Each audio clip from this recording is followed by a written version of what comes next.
This week at work, I had one of those engagements with a business owner that left me so excited.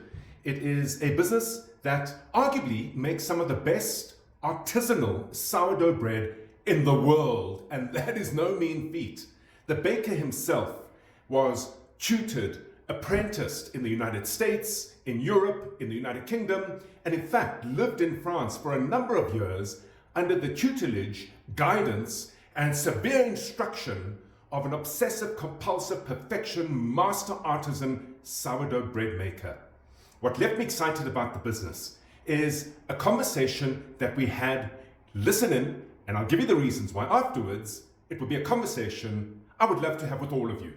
But we've got that big gap between Rick and me. There's a huge gap that's missing, and we haven't filled that gap. For me, what is that gap? It's sales and marketing. Right, sales and marketing. Somebody to monitor that. You know, Rick and I share that responsibility, and it's very time consuming. Most of the time, it's we work like firemen. We run around with these fireman suits, and the fire will appear, and then we come with our little fire engine, we put out that fire, and then we run to the next one. That's not how you run a business. We know that, but we're so under-resourced. And that being said, like there's things missing.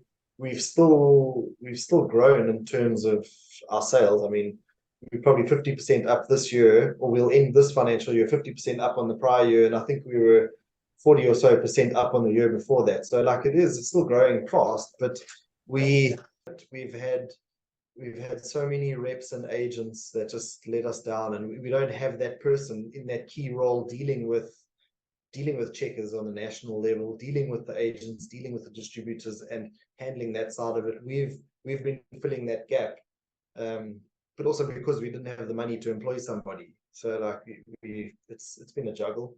Isn't that a fantastic problem to have? Your product works, your production works, your administration and operations are all working. The only hole left to plug is the sales gap.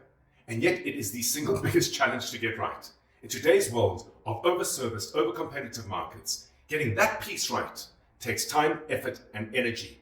The way to get it done is not through raising funding. Funding absolutely is going to be critical to scale your selling system, but you need a system of selling first before raising and going to market looking for the funding. And the way that a selling system works is that it has a number of building blocks in its own right. Don't try and be everything to everyone. Within your industry, identify 3 or 4 segments and be narrow and particular about them. Understand how your product solves a problem for them, because in doing so, it will ensure that you can sell with confidence. Then, thereafter, understand how businesses in those segments behave and buy.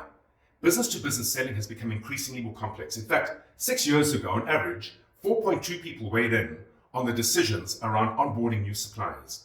In today's environment, around 11.2 people weigh in.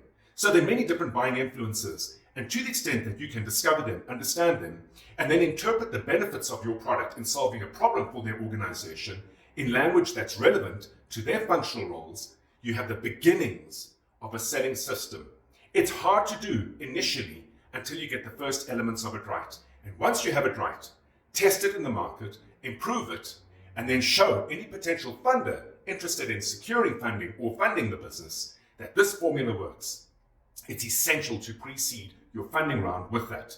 It will increase the number of funders you have options against. It will bring down the cost of funding. And most importantly, for the funder and for yourselves, it will secure massive scales in revenue, in profitability, and increasingly the capital value of your enterprise as a whole. Food for thought.